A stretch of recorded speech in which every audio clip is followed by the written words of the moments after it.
I dated Mormon boys. In my mind, they're little Mormon boys. I dated little Mormon boys when I was a reckless teenager. I dated one a year younger than me and one 2 years older than me.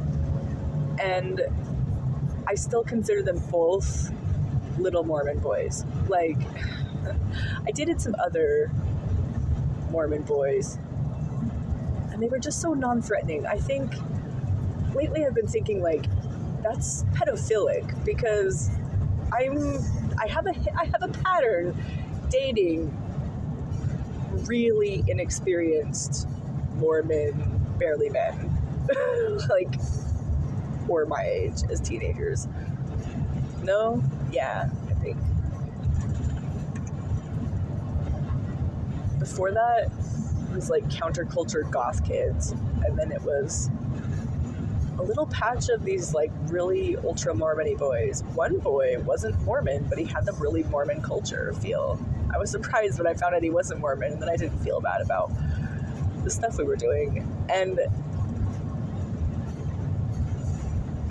it was around the time I was also sneaking out all the time to meet guys on the internet because I was an idiot.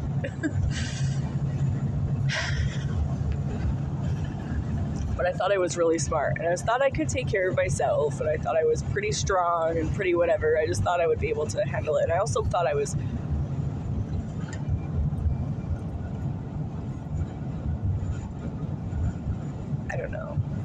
in a way being led through life, trusting God and just being open and free. I don't know. I was also somewhat reckless because I was also somewhat suicidal. So it was a little after the time when I realized I was dead already. So I might as well just live my life and do the things I want to do. Like, why not? I want to do this. Why shouldn't I do this? And then I found out one of the major reasons of not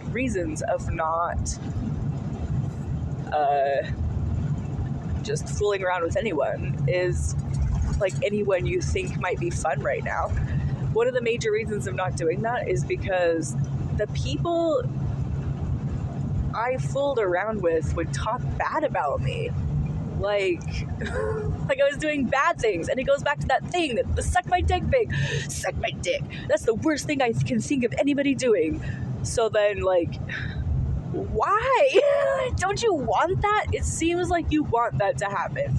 It seems like you're really wanting that to happen. Why is it such a derogatory phrase? And then, you know, the penal system, does that come from the word penis? It's like somewhat similar. Like, is that a punishment? I don't know. They have the word peen in their name. Like some kind of like jail situation. You're jail inside of your penis. Oh no, you're stuck with all those chemicals. It's an addiction. It's a drug. Can't you just manage your drug use? Like, if you just consider, like, there's drug use and drug abuse. So can't you just do drug use? Would you always have to be abuse? If you use it at all, is it always abuse? Is there always drug abuse if you use a drug, period? I think it's not. I think that the legal definition is that it's not abuse. At least this is when I was going through treatment. I think is it's not abuse if it's legal, but it is abuse if it's illegal. So, and if you use it at all with an illegal drug, I think it's considered drug abuse. And then if it's a legal drug, though, it kind of depends if you're abusing it or not. Like, there's a standard. There's like, okay, you're just using this. You're not abusing it at all. You're fine. You can use drugs. Like, in our society, we use drugs responsibly all the time.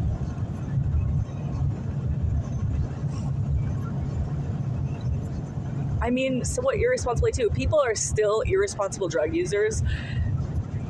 Maybe even drug abusers, and they're still functioning though. Like, think about caffeine. I know quite a few drug abusers of caffeine, and quite a few heavy drug users. I don't know. I would say most people are addicted. I think if you have addiction, you're kind of on the slippery slope to drug abuse. Okay. There's always going to be some addiction, though, to things that are pleasurable. Okay. So you're stuck in your penis jail, like, oh no, it's doing things on its own. I don't want to be subject to this body. I need to get control of this. I need to get control. I think this is stemming from some kind of, like, root problem. Like, just stop thinking of it this way. Like, think of it as like a fun thing to do. I don't know. Think of it as okay. You know? I don't know. Just be a user, not an abuser, you know? So, okay. So I was just doing the things I wanted to do in life, because why not? I was dead already. I had made a thing, like, and it wasn't like this easy choice either. It was like a thing. It was like a whole life experience. So, my water. I'm just gonna get it done.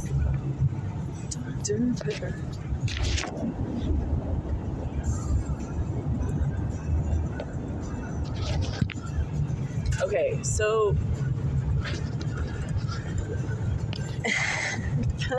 I was just doing stuff. I was just sneaking out, doing all kinds of crazy stuff, you know.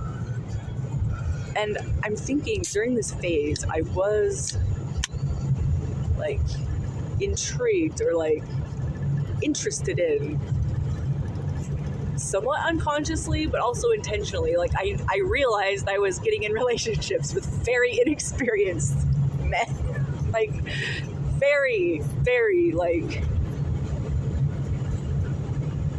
guilt-ridden, ashamed, you know. Lots of them. There's lots of them. I didn't date a whole lot of them, but there are lots of them out there. One of them, I believe, was my gay best friend, and I think he largely was able to get over his shame. And he was a joy to be around. He was a delight to be around. So I think if you just kind of work on your shame, I think that's the advantage of the gay person, is that they're told that they're going to hell anyway. Like, they're just in hell. They've already prayed to God to change it. They've already done all that stuff, and they've already like had the faith. You know, huge amounts of faith. Not even just mustard seed faith. Have huge amounts of faith, and like, it's not being taken from me. So I think the advantage there is, I mean, it's a heartbreaking disadvantage in a lot of ways too. But one silver lining of that is they were able to then, I feel like, become more at peace with life than a lot of the Christian men who have other sexual dysfunction that's not as like out there, you know. They're in the closet for things, or they are in the closet even gaily because they have other things going on. I don't know. But like, once they accepted they're just going to hell, maybe, or just decided it wasn't even real, like, I don't know, they just got to an understanding somehow where they were like, okay, well, I might as well just live my life, and I might as well live life well. But I wonder how many people still have it in their back of their mind, but I'm going to hell. But if the God stuff is true, because it's a 50-50, it could be anything. Although it's not really a 50-50. It's like a 99-100. It's like 99-1. It's like there's like one worldview you've grown up around. This is your childhood worldview. It's impactful and critical, and it is a worldwide worldview. It's something that people live by and like ascribe to, and like, it's really popular. Like, it's successful. Just in its success would make you think that there's something to it. So, you know, you want to believe it, but maybe you're getting like a watered down dose, or maybe you're getting the wrong thing. They're just calling it that. They're not understanding the Jesus stuff, and they're saying that the Jesus stuff means you're going to hell. And so then you're just like, screw the Jesus stuff. And then you kind of stumbled upon it anyway, like, just because you were raised in it. So I don't know.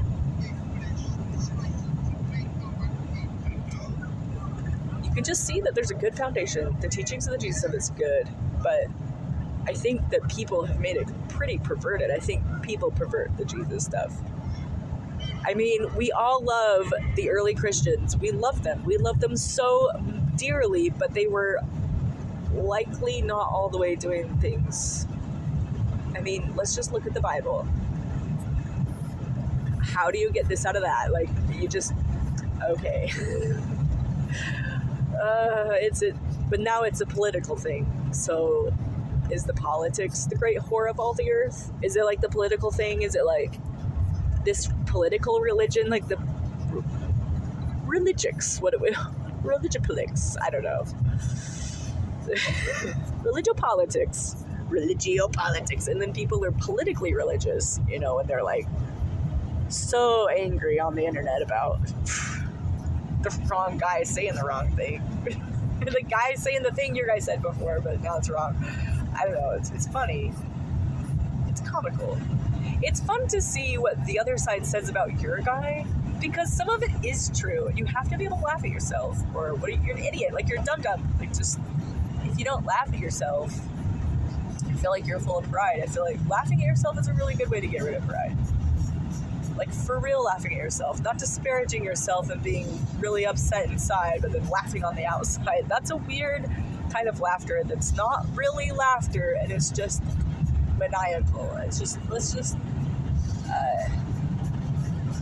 When you do the outsides different than the insides, you're like Professor Umbridge, where you're like smiling on the outside, but the insides are like seething angry.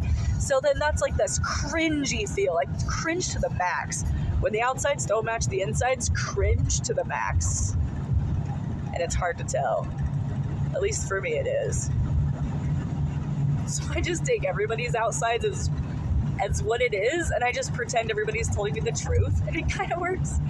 And people are like, you just see people for who they, like, in this beautiful way. And it's like, well, yeah, I think this gift, it's not a gift, it's just something I just do because I can't, like, figure out all these games. Like, okay, so this might be the stemming of this gift I have to see people. I call it, I think I see people for who they are becoming rather than who they are, or like who they want to be rather than who they are. And it's almost a grace. It's like giving them a grace. It's like, yes, this person, I can think of all these ways this person is not doing what Jesus said.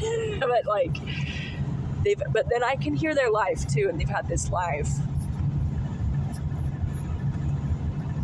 And so no matter what we are on the sliding scale of infinity, no matter what we are on the sliding scale of the Jesus stuff, it's like, picture like a spectrum. You're like knobs all the way to the right, you're on the right hand of God, you're Jesus. Knobs all the way on the left, you're Satan.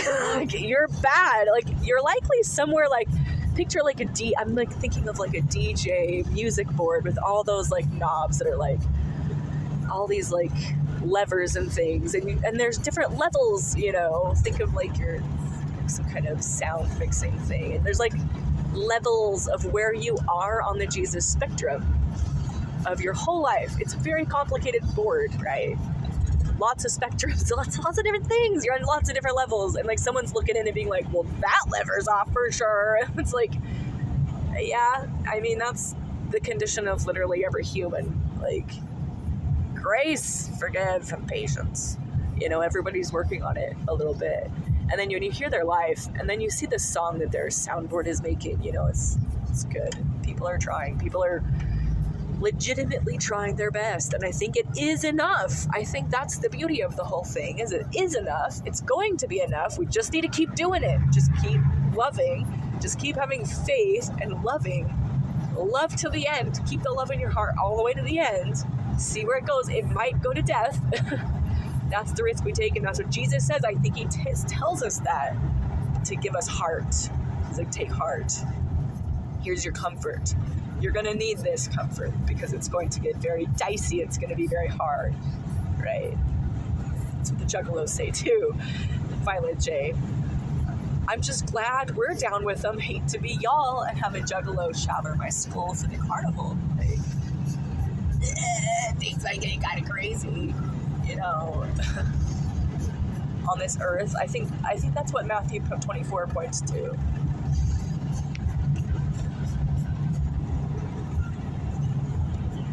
So, do we have faith to the end? Or do we have strength enough to endure to that point before we, like, cave to what? Like, what kind of strength are we showing? Like, what are we doing at the end? What are we doing with our actions? Like, how are we showing love? But it's very complicated. Each of us alone knows our unique sound mixing board, and God knows, and I think we're asking God to we're giving him permission to move the levers into position where he wants them to be for his best purposes. We're trusting that he exists and that he's doing this, and we're letting him move us We're letting him choose us in a way that chooses our perspective, that helps us make different action choices. But the choice to choose is still ours, and it still takes a fair amount of courage to do some of these things. Like, greater love hath no man than this, that a man lay down his life for his friends. Because it really shows your level of love for somebody if you're willing to lay down your life for them. But I think a lot of humans, do that. But also, what does it mean to lay down your life? I'm laying down my life in a lot of ways for my kids. I think about that sometimes. In a lot of ways, I'm laying down what I want to do with my life. My own, is my life really just my wants and desires? When he says, lay down your life, would you lay down all your wants and desires? No, I think what he means is your literal life, but greater love hath no man. But then there's laying down parts of your life for someone. That's because out of love, that's showing love, So is a call to repentance. There's lots of ways to show love biblically, and I think logically. Obviously. So yeah, I couldn't read people. So I just started believing them. So I was just sick of the nonsense. Everyone just lies and pretends. I'm just gonna forget about that stuff. I'm just gonna do the outside stuff. I don't know.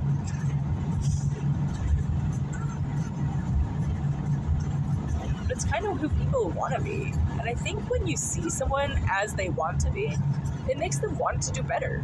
It's a better thing to do. It's a better way to look at things. And it helps in child raising too.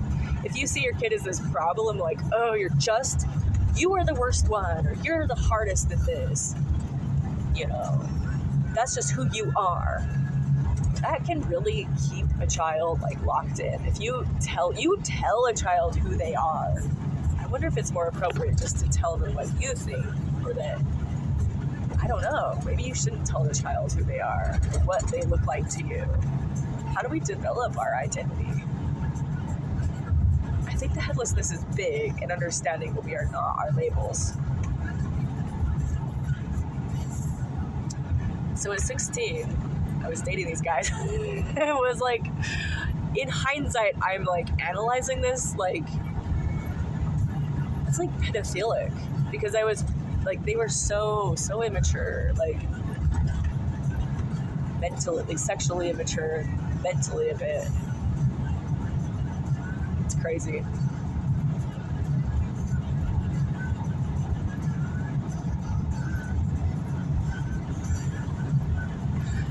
And then I kind of left that genre of guy. I left that genre.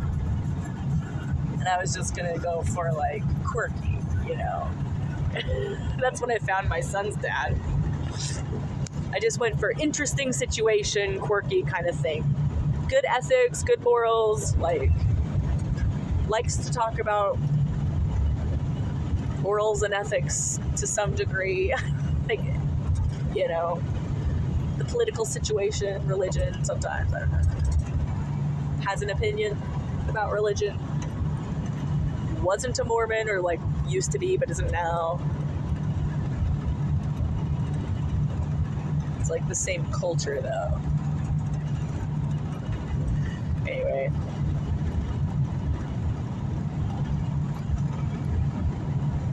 He was quite a bit older though. I think I was getting out of that young boy phase. I was I don't know about this one.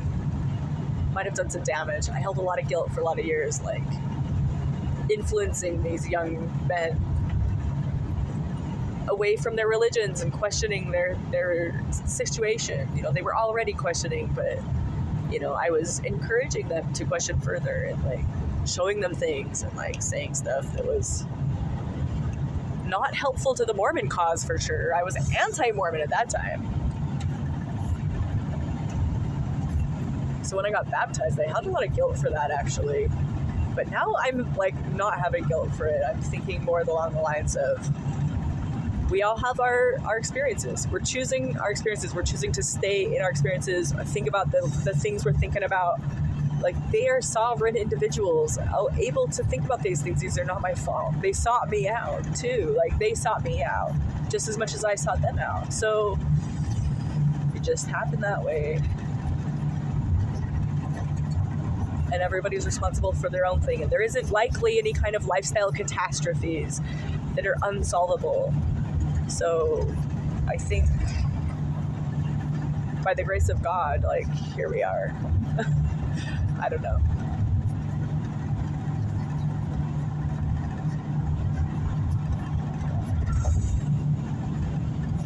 All God's children alive here in this wacky world that we get to do stuff in. If you don't like it, you can change it. You're allowed to do stuff in it like that.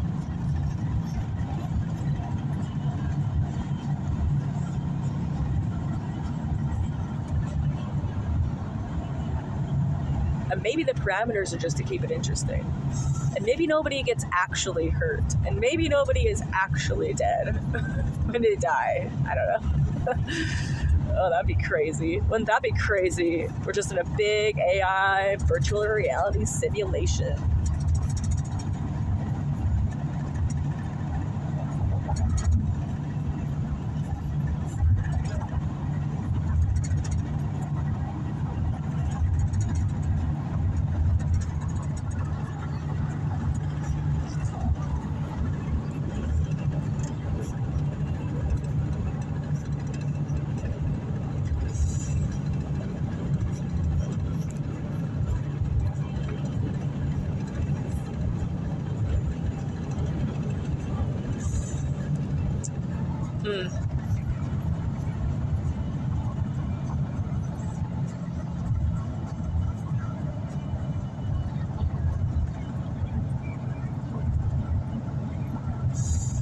I don't know. Let's just see what we can do. If we want to live peacefully, which we can all reasonably just realize, we can just see is like peace or war. Like, what do we want to have happen to us? Do we want to be punched or kissed? You know, there could be different things we want. Maybe we want different things at different times. Maybe war is part of the game which we play. Maybe men are just kind of violent that way. Maybe some people, maybe women are too sometimes.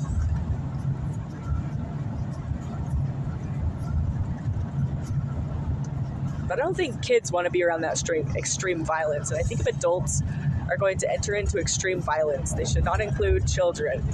They should have some kind of protected status.